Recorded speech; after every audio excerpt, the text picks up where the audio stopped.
Hi, it's Wyndham. What is the best tool for the job? Now, I appreciate you're all sat there going, depends on the job, Wyndham. Clearly. To which I would say, correct. Absolutely. Completely depends on the job. So, how would you feel if, for example, you had employed a carpenter? You had 10, 15 jobs around the house that you wanted the carpenter to do. And you noticed that every time they went to a new job, they just picked up the first tool that came to hand and did the job with that tool. Let's, for argument's sake, say the tool on the top of their toolbox is a hammer. Now, a hammer is an entirely appropriate tool if you need nails banging in or taking out, or, I don't know, a dovetail joint separate. I'm not a carpenter, so I have no idea. But you'd see my point. There are certain jobs that the hammer is the perfect tool for. But if you are looking to, I don't know, take the rough edges off a wooden banister, well, a hammer is not going to help that. Right? You need sandpaper, a plane, I don't know. I'm not a carpenter. But I hope you take my point. The right tool in the right circumstance creates beautiful results. The wrong tool creates chaos, a mess, destruction. So why is it then that we as human beings typically take the first offering our mind comes up with? In any situation, mind comes up with something, we latch onto it, and we run with it.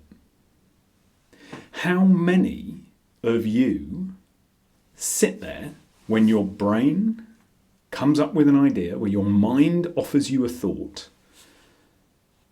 and pause and go, interesting, what else have you got?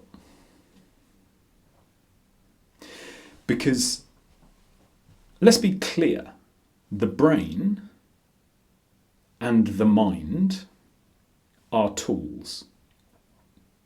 They are in service of us and to us. So when our mind comes up with an idea, has a thought, reacts to a situation we find ourselves in, and offers us disdain or anger or jealousy or fear, how many of us take the time to go, well, actually, is this the most appropriate tool for the job? Because exactly as the same with a hammer, if we are not using the tool that is our mind appropriately and effectively, it can create chaos. If we can learn to use it properly, effectively, appropriately, then the results it can create are remarkable. So what is the best tool for the job? What is the best serving thought in any moment?